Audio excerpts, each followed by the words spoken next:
Hi students, this is Alekia, lecturer in computer science. Today our concept is data query language. Data query language, that means DQL. In short form we call the data query language as DQL. In this we have selection and projection. Both the selection and projection will be done by using the select command. In this data query language, the selection and projection both are done by using the select command. Okay, in this, query means, what is meant by query? Query means the action of retrieving data from the database. The query means the action of data requiring from the database. That means retrieving means we are accessing the data from the database. That means already the data is stored in the database. We are trying to access the data in the database by using the query. The query means the question. So మనం ఏదైతే task perform చేస్తున్నాం దాన్ని query అంటున్నాం. ఇప్పుడు వరకు మనం insertion, deletion, updation అంటున్నాం. It is also nothing but query, but we are changing the data there. In case of data query language, we are nothing to change the data in the database. We are just accessing the data whatever it is in the database. Simply we are accessing the data whatever it is in the database only. We are trying to access. We are not changing the data. Whether in the case of DML it is different. In the case of DML we are changing the data in the database. We are changing the data. The structure of the data is changed in the DML commands. That means we are deleting the data, we are inserting new row to the database, and we are updating the existing data. But in case of data query language, we are just trying to access the data in the database. That is simply we are accessing. We are not changing anything in the database. So the entire DQL language will ringer in the select command. So ఆ select command use చేసే data query language అంతా ఉంటుంది. So ఆ syntax చూద్దాం. Select కమాండ్కి select column list, select column list from table name. So మనం ఏదైతే table నుంచి డేటా సెలెక్ట్ చేసుకుంటున్నా ఆ టేబుల్ నేమ్ సెలెక్ట్ ఇస్తాం అక్కడ. సో ఇక్కడ చూడండి, first select is a keyword. Column list, what is meant by column list means what are the columns, how many number of columns we are going to select. Column list means we have to specify the column names, that what we are going to retrieve. So ఎన్ని columns అయితే మనం access చేయాలనుకుంటున్నా ఆ columns name ఆ list specify చేస్తాం ఇక్కడ select keyword తర్వాత. If we are want all the columns in the table we specify star here. Column list దగ్గర స్టార్ పెడితే అన్ని కాలమ్స్ వస్తాయి. అదే మనం పర్టిక్యులర్ కాలమ్ నేమ్ స్పెసిఫై చేస్తే we get the particular column list from the database, from the table. So select column list. Column list అంటే ఏంటి? మనం ఏదైతే కాలమ్స్ సెలెక్ట్ చేయాలనుకుంటున్నా ఆ కాలమ్స్ ఫ్రమ్ ఆ పర్టికులర్ టేబుల్ నేమ్ ఇవ్వాలి. అక్కడ మనం ఇక్కడ టేబుల్ నేమ్ అని మెన్షన్ చేస్తాం కదా, from the table. A table అయితే మనం డేటా కావాలనుకుంటున్నామో ఆ టేబుల్ నేమ్ మెన్షన్ చేస్తాం ఇక్కడ. So select column list from table name. So ఇక్కడ చూడండి, where clause, group by clause, having clause, order by clause. So ఇలా number of clauses, 4 number of clauses ఉన్నాయి. మనం అన్ని డిస్కస్ చేద్దాం చూడండి. So where clause, group by clause, having clause, order clause, ఇవన్నీ ఏం చేస్తున్నాం అంటే మనం ఆప్షనల్ అంటున్నాం. ఎందుకని? స్క్వేర్ బ్రేసెస్లో ప్లేస్ చేసాం కాబట్టి ఆప్షనల్. ఓన్లీ ఫస్ట్ స్టేట్మెంట్తోనే మనం సెలెక్ట్ స్టేట్మెంట్ ఇవ్వచ్చు, లేదా వేర్ క్లాస్ స్పెసిఫై చేయొచ్చు, లేదా group by, having, order by, cell. So group by where అంటే మీకు తెలుసు కదా, సమ్ కండిషన్ స్పెసిఫై చేస్తాం. గ్రూప్ బై ఏంటంటే ఒక కామన్ పాయింట్ కన్సిడర్ చేసి దాన్ని బేస్ చేసుకొని గ్రూప్ చేస్తాం ఆ టేబుల్లో ఉన్న రోస్ అన్నిటిని. Having is similar to where clause, but అన్ని కేసెస్లోనూ వేర్ క్లాస్ ఇవ్వలేము. ఏ కేసులో వేర్ క్లాస్ ఇవ్వలేము అంటే గ్రూప్ బై ఎప్పుడైతే మనం యూజ్ చేస్తామో అప్పుడు వేర్ ఇవ్వలేము. సో ఆ కేసులో హ్యావింగ్ యూజ్ చేస్తాం. సో వేర్ ప్లేస్లో అక్కడ హ్యావింగ్ యూజ్ చేయొచ్చు, బట్ ఎక్కడ వేర్ యూజ్ చేసినా సింగిల్గా హ్యావింగ్ని యూజ్ చేయొచ్చు. బట్ వేర్ క్లాస్ అనేది గ్రూప్ బైతో తప్ప ఎక్కడైనా యూజ్ చేయొచ్చు where clause. Group by clause use చేసాము అంటే వన్స్ మనం సెలెక్ట్ స్టేట్మెంట్లో వేర్ క్లాస్ ఇవ్వలేము. సో గ్రూప్ బై ఇవ్వకపోతే ఎక్కడైనా వేర్ ఇవ్వచ్చు, హ్యావింగ్ ఇవ్వచ్చు. వేర్ ఇచ్చిన ప్రతి కేసులోనూ హ్యావింగ్ ఇవ్వచ్చు. ఓకే, సో ఒక్క గ్రూప్ బై క్లాస్తో మాత్రమే వేర్ కండిషన్ ఇవ్వలేము. సో ఆర్డర్ బై మీన్స్ ఒక పర్టికులర్ అసెండింగ్ ఆర్డర్ అని, డిసెండింగ్ ఆర్డర్ అని మనం మెన్షన్ చేసుకోవాలి రిజల్ట్ అనుకుంటే ఆర్డర్ బై క్లాస్ యూజ్ చేస్తాం. ఓకే, సో ఇవన్నీ 1 by 1 చెక్ చేద్దాం. చూడండి, సో ఒక్కొక్కటి ఎగ్జాంపుల్తో నేను డిస్క్రైబ్ చేస్తూ ఉంటాను, కేర్ఫుల్గా వినండి అమ్మా. ఎవ్రీథింగ్ ఇక్కడ నుంచి ఒక 2 క్లాసెస్ సెలెక్ట్ కమాండే ఉంటుంది. ఓకే, సో ప్రొజెక్షన్ అంటే ఏంటి అంటే ఒక particular part of the data మాత్రమే సెలెక్ట్ చేస్తే దాన్ని ప్రొజెక్షన్ అంటాం. ఒక టేబుల్ నుంచి ఒక పర్టికులర్ పార్ట్ ఆఫ్ డేటా మాత్రమే సెలెక్ట్ చేస్తే మనం దాన్ని ఏమంటాం, ప్రొజెక్షన్ అంటాం. సో ఇక్కడ చూడండి, సెలెక్ట్ ఈ నేమ్ ఫ్రమ్ ఈఎంపీ అంటున్నాను. మనం సింటాక్స్లో ఆల్రెడీ చూసాం కదా, select column list from table name అంటున్నాం. సో ఇక్కడ చూడండి, సెలెక్ట్ ఆ కాలమ్ లిస్ట్ ఏంటి, ఒక కాలమే మెన్షన్ చేస్తాం. ఇక్కడ కావాలంటే మీరు more number of columns mention చేయొచ్చు. ఈ నేమ్ కామా శాలరీ అలా కమ్మ మెన్షన్ చేసి ఇక్కడ ఎన్ని ఫీల్డ్స్ అయినా రాయొచ్చు మీరు. సెలెక్ట్ ఈ name from EMP, from table name EMP. ఇక్కడ అంటే ఏంటి, మనం ఎంప్లాయీ అనే టేబుల్ నుంచి జస్ట్ ఎంప్లాయీ నేమ్స్ మాత్రమే లిస్ట్ అవుట్ చేస్తున్నాం. దాన్నే ప్రొజెక్షన్ అంటాం. So some part of the data only we are going to retrieving the some part of the or small portion of the data from the table, then we call it as, the process is called as projection. When it comes to selection, select star from EMP. So రెండు cases similar. చూడండి, ఇక్కడ column list specify చేసాం, అదే column list complete columns కావాలని mention చేస్తున్నాం ఇక్కడ star అని. Select star from EMP అంటే కంప్లీట్ లిస్ట్ ఆఫ్ డీటెయిల్స్ అన్నీ వస్తాయి. ఆ టేబుల్లో ఎన్ని రోస్ ఉన్నాయి, ఎన్ని కాలమ్స్ ఉన్నాయి, ఎవ్రీథింగ్ వస్తుంది. దాన్ని మనం ఏమంటున్నాం, సెలెక్ట్ స్టార్ ఫ్రమ్ ఈఎంపీ అని కమాండ్ రాస్తాం. సో దాన్ని సెలెక్షన్ అంటాం. కంప్లీట్ డేటా అని సెలెక్ట్ చేస్తే దాన్ని సెలెక్షన్ అంటున్నాం. ఓకేనా? సో ప్రొజెక్షన్కి సెలెక్షన్కి వేరియేషన్ అర్థమైంది కదమ్మా. Next aliases. మీకు ఆల్రెడీ వర్డ్ వినే ఉంటారు, అలియాస్. జనరల్గా అబ్జర్వ్ చేస్తూ ఉంటారు కదా, నేమ్స్లో చెప్తారు. So X alias some Y అని, అంటే వాళ్ళకి ఇంకొక నేమ్ ఉంది అనుకోండి, అది అలియాస్ అంటాం. అంటే ఇంకొక నేమ్, డ్యూయల్ నేమ్ ఉంటే అది అలియాస్ అంటాం దాన్ని మనం. సో అలాంటి అలియాసెస్ కూడా మనం ఎస్క్యూఎల్లో క్రియేట్ చేయొచ్చు. సో అవి ఏంటో చూద్దాం. చూడండి, ఇక్కడ చూడండి, సెలెక్ట్ ఈ నేమ్ యాజ్ నేమ్. ఈ నేమ్ అనేది అసలు జనరల్గా టేబుల్లో ఉన్న ఫీల్డ్. ఈ నేమ్ ఎంప్లాయీ నేమ్, ఈ నేమ్ అని ఉంది టేబుల్లో, దాన్ని మనం ఏమంటున్నాం, యాజ్ నేమ్గా సెలెక్ట్ చేయమంటున్నాం. అంటే ఏంటి, ఈ అలియాస్ అనేది మనకి అవుట్పుట్లో మాత్రమే కనిపిస్తుంది. అలియాస్ నేమ్, నేను ఈ నేమ్ యాజ్ నేమ్ అని అంటున్నానని టేబుల్లో ఈ నేమ్ అనేది నేమ్గా మోడిఫై అవ్వదు, ఈ నేమ్గానే ఉంటుంది. కాకపోతే మనకి అవుట్పుట్ చూపించేటప్పుడు ఈ నేమ్ అనేది నేమ్గా విజిబుల్ అవుతుంది అంతే. అలియాస్ ఫ్రమ్ ఈఎంపీ, సెలెక్ట్ ఈ name as name from EMP. దీన్నే ఇంకో డిఫరెంట్ ఫార్మాట్లో కూడా రాయొచ్చు, సెలెక్ట్ ఈ name from EMP. As skip చేసినా కూడా మనకు అది అలియాస్ కింద చేంజ్ అవుతుంది. ఓకేనా? సో దీన్ని కాలమ్ అలియాస్ అంటాం. ఇలా రాస్తే దీన్ని కాలమ్కి అలియాస్. అంటే ఇప్పుడు మనం కాలమ్ నేమ్ని కదా చేంజ్ చేసాం, ఈ నేమ్ని నేమ్ అని చేంజ్ చేసాం. అదే టేబుల్కి కూడా అలియాసెస్ క్రియేట్ చేయొచ్చు. ఈ అలియాసెస్ జనరల్గా ఎప్పుడు యూజ్ అవుతాయి అంటే లాంగర్ నేమ్స్ ఉన్నప్పుడు మనకు కన్ఫ్యూజన్ లేకుండా అలియాసెస్ క్రియేట్ చేసి షార్ట్ చేసుకోవచ్చు. సో ఇక్కడ చూడండి, టేబుల్కి ఎలా అలియాసెస్ క్రియేట్ చేస్తామంటే సెలెక్ట్ ఈ డాట్ ఈ నేమ్. ఈ నేమ్ అనేది టేబుల్ ఫీల్డ్, ఈ అనేది టేబుల్ అలియాస్. ఈ డాట్ ఈ name from employee EMP space ఈ అంటే ఈఎంపీ అనేది ఏంటిది, టేబుల్ నేమ్. దీనికి అలియాస్ క్రియేట్ చేసాం, స్పేస్ ఈ.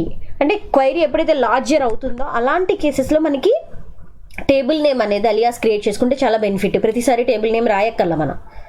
ఓకే, సెలెక్ట్ ఈ డాట్ ఈ నేమ్. కంపల్సరీగా ఇక్కడ ఈ డాట్ ఈ నేమ్ అని రాయాల్సిందే అలియాస్ క్రియేట్ చేసినప్పుడు. ఫ్రమ్ ఈఎంపీ స్పేస్ ఈ. ఎంప్లాయీ టేబుల్కి ఈ అనే నేమ్తో టేబుల్ నేమ్ ఈ అని మనం చేంజ్ చేసాం.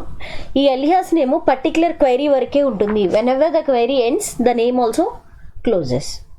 ఓకే, అర్థమవుతుంది కదమ్మా. ఎప్పుడైతే మనం క్రియేట్ చేసాం ఆ నేమ్ ఆ పర్టికులర్ క్వైరీ ఎగ్జిక్యూషన్ వరకే ఉంటుంది, అది ప్రొలాంగ్ అవ్వదు. దాని స్కోప్ అక్కడితో ఎండ్ అయిపోతుంది క్వైరీతోనే, అలియాస్ నేమ్ అనేది. ఓకే, సో ఇప్పుడు ఈ అలియాసెస్ సెలెక్షన్ ప్రొజెక్షన్ చూద్దాం ఒక ఎగ్జాంపుల్.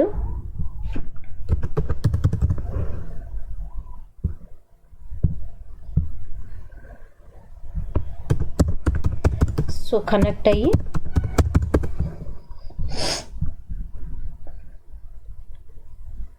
సో కనెక్ట్ అయింది కదా.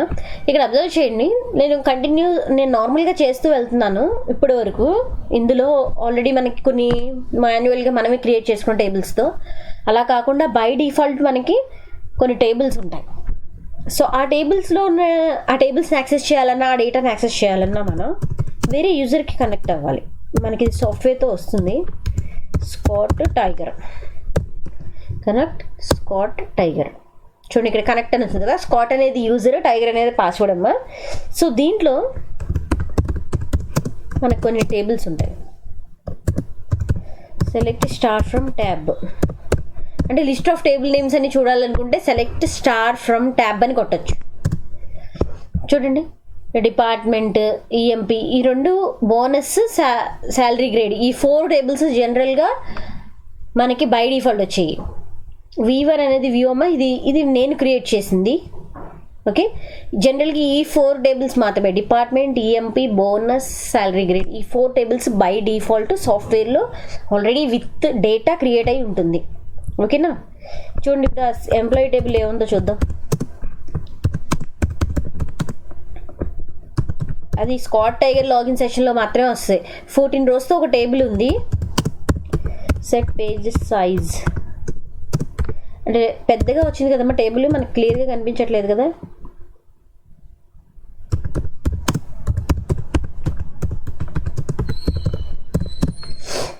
ఇప్పుడు చూడండి. సో లిస్ట్ ఆఫ్ టేబుల్స్ అన్ని క్లియర్గా కనిపిస్తుంది కదా. ఇప్పుడు అంటే లైన్ స్పేస్, ఆ పేజ్ సైజు, లైన్ సైజు నేను చేంజ్ చేశాను. సో షార్ట్ చేయడం వల్ల కంప్లీట్గా ఒకేసారి మనకి విజిబుల్ అవుతుంది. ఇప్పుడు ఎవరికైనా జనరల్గా టేబుల్ మనం సెలెక్షన్ కొడితే ఇలాగే వస్తుంది. చూడండి కట్ అయిపోయింది, కొన్ని కట్ అయిపోయి ఒక 10 రోస్, 12 రోస్ వచ్చి మళ్ళీ తర్వాత ఇంకో 2 రోస్ అలా డిఫరెంట్గా వస్తుంది కదా. గ్యాప్ కూడా ఎక్కువ లేకుండా నేను page size, line size set చేశాను. సో అలా సెట్ చేయడం వల్ల కంప్లీట్ టేబుల్ వస్తుంది. చూడండి మనం ఏమైనా ఇచ్చామా ఏంపీ టేబుల్లో, ఆల్రెడీ ఇది బై డిఫాల్ట్ టేబుల్. అలాగే డిపార్ట్మెంట్ టేబుల్, ఆ 4 టేబుల్స్ ఉంటాయి. మనం ఎక్కువగా department table and employee table ఈ 2 యూజ్ చేస్తామమ్మా. సో ఈ రెండింటికి కనెక్షన్ ఉంటుంది. ఏంటి ఆ కనెక్షన్? Department number. ఈ ఎంప్లాయీ టేబుల్లో ఉన్న డిపార్ట్మెంట్ నెంబర్స్ అన్నీ ఇక్కడ ఉంటాయి. ఓకేనా. సో ఈ బై డిఫాల్ట్ టేబుల్స్ యూజ్ చేసి ఇప్పుడు మనం సెలెక్షన్ కమాండ్ అంతా చేద్దాం. సో సెలెక్షన్లో ప్రొజెక్షన్ చెప్పాం కదా మనం, ఈ name from EMP. So list of names అన్నీ వచ్చాయి కదా. అది కాకుండా సెలెక్ట్ ఈ నేమ్ శాల్ ఫ్రమ్ ఈఎంపీ. సో నేను చూడండి ఫస్ట్ కేసులో ఒకటే సెలెక్ట్ చేశాను, ఒకటే కాలం సెలెక్ట్ చేశాను. ఇక్కడ మోర్ దాన్ 1 కాలం సెలెక్ట్ చేశాను. So it's called projection. ఈ ప్రొసీజర్ని ఏమంటారు? ప్రొజెక్షన్ అంటారు. సెలెక్ట్ కావాలి అంటే మనం ఫస్ట్ పర్ఫామ్ చేసిన సెలెక్టే కదా. ఇది సెలెక్టేనా? ఫస్ట్ మేము పర్ఫామ్ చేసింది ఏంటి? ఎంప్లాయీ టేబుల్, డిపార్ట్మెంట్ టేబుల్కి అది సెలెక్షన్. ఎందుకని? స్టార్ మెన్షన్ చేసాం, అన్ని రోస్ అండ్ అన్ని కాలమ్స్ మెన్షన్ చేస్తున్నాం మనం అక్కడ. సెలెక్ట్ స్టార్ ఫ్రమ్ ఈఎంపీ అంటే మొత్తం అన్ని టేబుల్లో ఉన్న కాలమ్స్ అండ్ రోస్ అన్ని విజిబుల్ అయ్యాయి. Select star from department, rows and columns అన్ని డిపార్ట్మెంట్లో ఉన్న రోస్ అండ్ కాలమ్స్ అన్ని విజిబుల్ అయినాయి. అంటే దాని అర్థం ఏంటి? So it's a selection. Second thing perform చేసింది ఏంటి మనం? ప్రొజెక్షన్. ఫస్ట్ కేసులో we are going to select the names of the employees and the second case we are accessing the data for employee name and particular salary. Okay, next aliases. అసలు aliases కూడా ఏంటో చూద్దాం. So select ఈ name as name from EMP. So ఇక్కడ చూడండి previous కేసులో చూడండి ఈ నేమ్ అనేది ఈ నేమ్ లానే వచ్చింది. ఇక్కడ చూడండి సెలెక్ట్ ఈ name as name from EMP అంటున్నాను. సో ఈ నేమ్ని చేంజ్ చేయమంటున్నాం యాజ్ నేమ్గా. ఇక్కడ చూడండి అవుట్పుట్లో నేమ్ అని వచ్చింది. ఓకేనా. సో జస్ట్ ఇక్కడ వరకు చేంజ్ అవుతుంది, అదేమి నేమ్ చేంజ్ అవుతుంది. చూడండి ఈ నేమ్గానే ఉంటుంది. చూడండి ఈ నేమ్ లానే ఉంది కదా. ఇక్కడ ఈ నేమ్ లానే ఉంది. మనం ఇక్కడ అలియాస్ నేమ్ ఆ క్వెరీ వరకే ఉంటుంది అని చెప్పాం కదా. సో ఆ క్వెరీ వరకే ఉంటుంది. ఓకే. సో అది column alias. when it comes to table alias, select e dot ఈ నేమ్ యాజ్ యాజ్ అక్కడ సెలెక్ట్ ఈ డాట్ ఈ నేమ్ ఫ్రమ్ ఈఎంపి స్పేస్ ఈ టేబుల్ అలియాస్ కదా. సో చూడండి, సో టేబుల్ అలియాస్లో కూడా మనకి క్వరీ ఎగ్జిక్యూట్ అయింది. కంపల్సరీగా కాలమ్ నేమ్ సెలెక్ట్ చేసేటప్పుడు అలియాస్ నేమ్ యూజ్ చేయాలి విత్ డాట్ ఆపరేటర్, ఈ డాట్ ఈ నేమ్ ఫ్రమ్ ఈఎంపి. ఓకేనమ్మా. సో ఇక్కడ ఇది అలియాసెస్. నెక్స్ట్ వన్ చూద్దాం.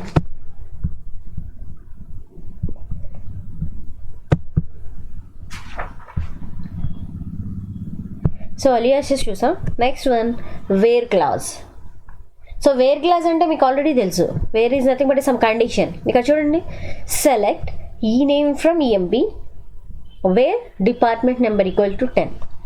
సో ప్రతి కేసులోనూ నేను సింటాక్స్ రాయట్లేదు ఇక్కడ, మీకు ఆల్రెడీ మీకు నోట్స్ ఇస్తాను కదా, ఆ నోట్స్లో కంప్లీట్గా సింటాక్సెస్తో ఉంటుందమ్మా. కానీ ఇక్కడ నేను జస్ట్ సింటాక్స్ స్కిప్ చేసి చెప్తున్నాను, ఎందుకంటే ఇనిషియల్గా మీకు సింటాక్స్ చెప్పాను కాబట్టి, సెలెక్ట్ కమాండ్ సింటాక్స్ మొత్తం ఓవరాల్గా చెప్పాను కాబట్టి ప్రతి కేసులోనూ సింటాక్స్ రాయట్లేదు నేను. సో వేర్ క్లాస్ రాసేటప్పుడు ఏం చేస్తున్నాం, సెలెక్ట్ ఈ నేమ్ ఫ్రమ్ ఈఎంపి అంటే ఒక నేమ్స్ మాత్రమే సెలెక్ట్ చేస్తున్నాం ఫ్రమ్ ఎంప్లాయీ టేబుల్. అవి కూడా అన్ని నేమ్స్ కాదు, మనకి కొన్ని నేమ్సే కావాలి. ఆ నేమ్స్ ఏంటి, కండిషన్ స్పెసిఫై చేస్తున్నాం. Where department number equals to 10 అన్నాను అంటే ఏంటి, జనరల్గా మనం సెలెక్ట్ ఈ నేమ్ ఈ వేర్ కండిషన్ స్కిప్ చేసి ఈ కమాండ్ ఇస్తే మనకి ఇందాక 14 rows సెలెక్ట్ అయ్యాయి. బట్ ఈ కేసులో 14 rows రెడ్యూస్ అయిపోయి ఓన్లీ డిపార్ట్మెంట్ నెంబర్ 10 ఉన్నవి మాత్రమే సెలెక్ట్ అవుతాయి. ఓకేనా. So next one distinct clause. Distinct అంటే మీనింగ్ ఏంటి, what is mean by distinct? Distinct means different, అంటే ఎవ్రీథింగ్ డిఫరెంట్గా ఉన్నది మాత్రమే వస్తుంది. అంటే it suppresses the duplicate values. This distinct clause will suppress means reduces or removes the duplicate clauses, duplicate rows. So ఇక్కడ చూడండి, సింపుల్గా యూజ్ చేస్తున్న distinct clause select distinct job from EMP. So employee టేబుల్లో జనరల్గా డిఫరెంట్ జాబ్స్ ఉన్న employees ఉంటారు. కానీ మనం ఏమంటున్నాం, అసలు వాట్ ఆర్ ద జాబ్స్, ఏవైతే జాబ్స్ ఉన్నాయో అవి మాత్రమే డిస్ప్లే అవ్వాలి అంటున్నాం. అందుకని ఏంటి, select distinct job from EMP. Okay. Next order by clause. Order means whether it is in ascending order or descending order. ఆ ఆర్డర్ ప్రకారం మనం ఏదైతే మనం ఆర్డర్ మెన్షన్ చేస్తున్నామో ఆ ఆర్డర్ని బేస్ చేసుకొని మాత్రమే డిస్ప్లే అవ్వాలి. సో ఇక్కడ చూడండి, సెలెక్ట్ ఈ నేమ్ సాలరీ ఫ్రమ్ ఈఎంపి. ఈ ఎంప్లాయీ నేము శాలరీ రెండు సెలెక్ట్ చేస్తున్నా from employee table. So order by salary అంటున్నాం, శాలరీని బేస్ చేసుకొని ఆ ఆర్డర్లోనే డిస్ప్లే చేయాలి. సో శాలరీ బేస్ చేసాం, అసెండింగా డిసెండింగ్ ఇక్కడ మనం మెన్షన్ చేయలేదు. బట్ మనం అసెండింగ్ ఆర్ డిసెండింగ్ అని మెన్షన్ చెయ్యకపోయినా by default order by clause follow అయ్యేది అసెండింగ్ ఆర్డర్. ఓకే. మనం మెన్షన్ చేయకపోయినా by default order by class follow అయ్యే ఆర్డర్ ఏంటమ్మా, ascending order. If we want to display the result in a descending order we need to specify the word DESC. ఇక్కడ చూడండి, same query రాసాను, select employee name salary from employee table order by salary in the form of descending order, DESC అని mention చేశాను అందుకే ఇక్కడ. So DESC mention చేశానంటే దాని meaning ఏంటి, డిసెండింగ్ ఆర్డర్లో మనకి డిస్ప్లే చేయమని. ఓకేనా. సో ఇక్కడ చూడండి, ఆర్డర్ బై సాలరీ ఒక ఫీల్డ్ ఇచ్చాను, ఒక ఫీల్డ్ని బేస్ చేసుకొని ఆర్డర్ చేయమని, అలానే రూల్ లేదు. మనకి ఆర్డర్ బై అనేది 2 columnsని బేస్ చేసుకొని అయినా చేయొచ్చు. సో ఫస్ట్ మనం ఏ కాలమ్ ఇస్తామో దానికి ప్రయారిటీ ఇచ్చి ఆర్డర్ ఫాలో అవుతుంది. ఎంప్లాయీ నేమ్ సాలరీ ఈ రెండింటిని బేస్ చేసుకొని ఆర్డర్ బై చేయాలంటున్నాం. అలా కాదు, ఇంత ఎంప్లాయీ నేమ్ అండ్ శాలరీ ఇంత బిగ్గెస్ట్ వర్డ్ రాయలేకపోతున్నాం, జస్ట్ 1, 2 అని మెన్షన్ చేయండి చాలు. 1, 2 అని మెన్షన్ చేస్తున్నాం అంటే ఏంటి దాని అర్థం, ఇది ఫస్ట్ వన్ ఎంప్లాయీ నేమ్ అనేది 1 అని తీసుకుంటుంది, శాలరీ అనేది 2 అని తీసుకుంటుంది. మనం పైన సెలెక్ట్ కమాండ్లో ఏదైతే రాస్తున్నామో దాన్ని బేస్ చేసుకొని తీసుకుంటుంది 1 and 2. సో ఇక్కడ సెలెక్ట్ కమాండ్లో ఈ ఎంప్లాయీ నేమ్ ఫస్ట్ రాసాం కాబట్టి 1 అనేది ఇక్కడ ఎంప్లాయీ నేమ్, శాలరీ సెకండ్ రాసాం కాబట్టి శాలరీ అనేది 2 అని తీసుకుంటుంది. ఓకేనా. సో ఇది కూడా ఒక ఎగ్జాంపుల్ కన్సిడర్ చేసి చూద్దాం, ప్రాక్టికల్గా ఎగ్జిక్యూట్ చేద్దాం. చూడండి, ఇక్కడ ఎంప్లాయీ నేమ్ సెలెక్ట్ చేసాం, కంప్లీట్ లిస్ట్ ఆఫ్ 14 rows వచ్చాయి కదా. సో ఇప్పుడు వేర్ కండిషన్ ఇద్దాం,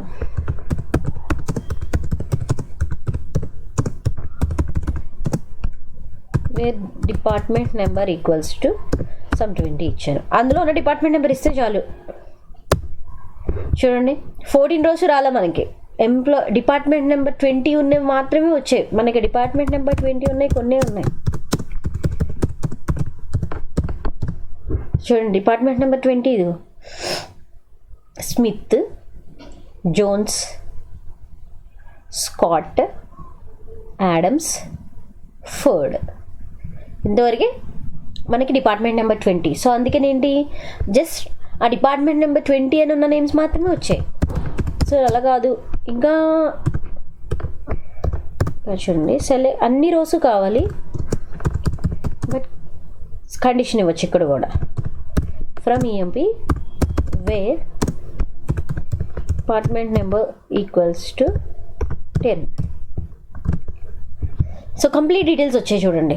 select star from EMP where department number equal to 10 అని ఉన్న ఎంప్లాయీ కంప్లీట్ డీటెయిల్స్ నాకు కావాలి. అప్పుడు నేనేం చేస్తాను, కంప్లీట్ డీటెయిల్స్ కావాలి అంటే కంప్లీట్ కాలమ్ లిస్ట్ అంతా కావాలంటే మనం ఏం మెన్షన్ చేయాలి, star from employee table where ఆ డిపార్ట్మెంట్ నెంబర్ నాకు ఎవరైతే కావాలండి, నేను ఎవరి డేటా యాక్సెస్ చేయాలనుకుంటున్నామో ఆ కండిషన్ వేర్లో స్పెసిఫై చేస్తాను. డిపార్ట్మెంట్ నెంబర్ 10 మాత్రమే కావాలి.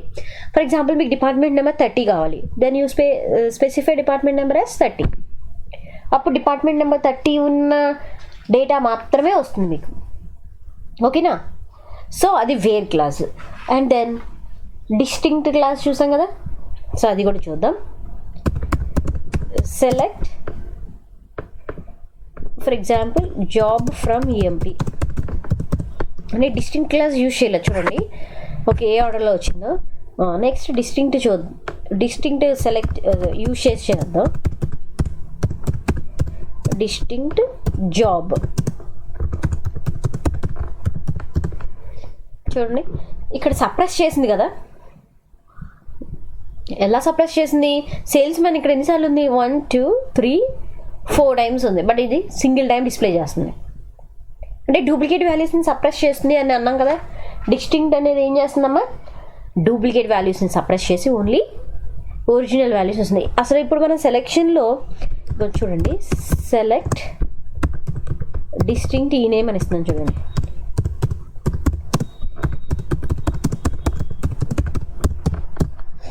ఫోర్టీన్ రోజు వచ్చాయి, ఎందుకని every employee has different names, ప్రతి ఒక్కరికి డిఫరెంట్ నేమ్ ఉంది కాబట్టి అక్కడ మనం డిస్టింక్ట్ యూజ్ చేసినా అన్ని రోజు వస్తున్నాయి. బట్ ఇక్కడ జాబ్ కేసులో అలా కాదు, సేమ్ జాబ్ చేస్తున్న పర్సన్స్, సేమ్ డిజిగ్నేషన్తో వర్క్ చేస్తున్న పర్సన్స్ ఉన్నారు కాబట్టి రిపీటెడ్గా అక్కడ సప్రెస్ చేస్తుంది.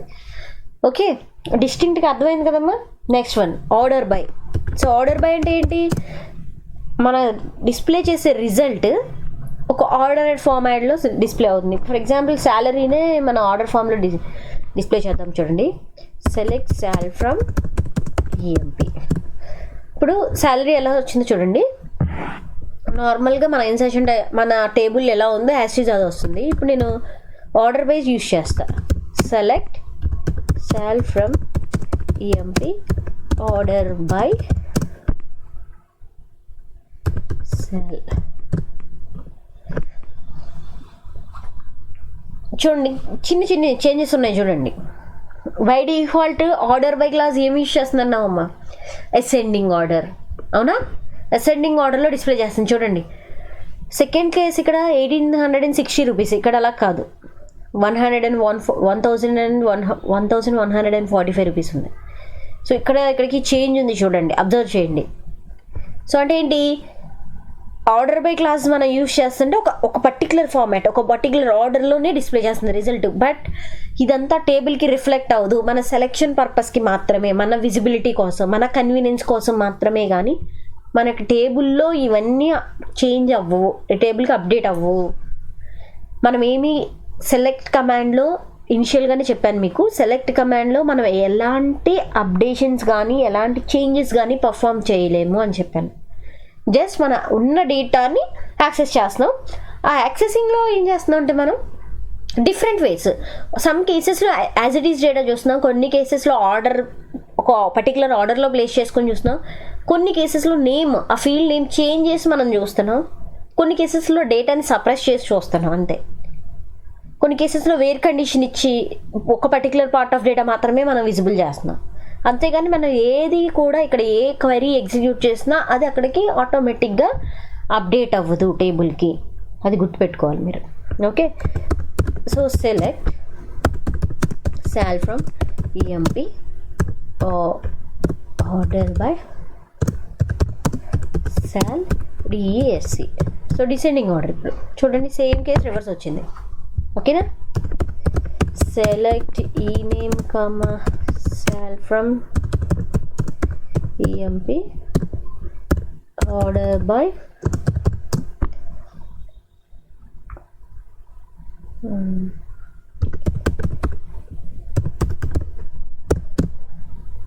చూడండి ఫస్ట్ ఇచ్చిన దానికి ఆర్డర్లో వచ్చింది చూడండి, ABCFJKMSTW.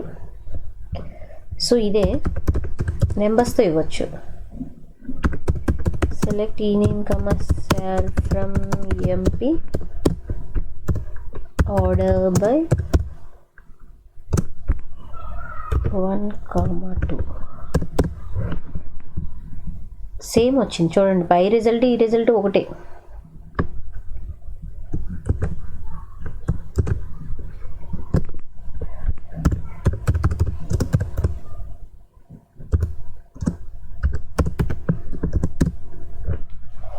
ఇక్కడ చేంజ్ అయింది చూడండి. ఇక్కడ నేను ఏం మెన్షన్ చేశాను, 2, 1. నేను ఫస్ట్ ఏది ఇస్తానో దాన్ని బేస్ చేసుకొని ఆర్డర్ ఫాలో అవుతుందని చెప్పాను కదా. సో ఫస్ట్ 1 ఇచ్చాను. 1 is nothing but employee name, అవునా. సో ఎంప్లాయీ నేమ్ బేస్ చేసుకొని ఆర్డర్ ఫ్రేమ్ చేసింది. సెకండ్ కేసులో ఏం చేశాను, 2, 1 అని మెన్షన్ చేశాను. 2 అంటే శాలరీని బేస్ చేసుకొని ఆర్డర్ మెన్షన్ చేసింది. ఓకేనా, నా సెలెక్షన్లో ఎంప్లాయీ నేమ్ శాలరీ కామన్, కానీ నేను ఆర్డర్ ఏది దేన్ని బేస్ చేసుకొని చేయాలనేది నేను ఇక్కడ మెన్షన్ చేసుకుంటున్నాను. ఓకే, సో అర్థమైంది కదమ్మా. సో అది order by clause. Okay, remaining concepts next క్లాస్లో డిస్కస్ చేస్తానమ్మా. Okay, thank you students.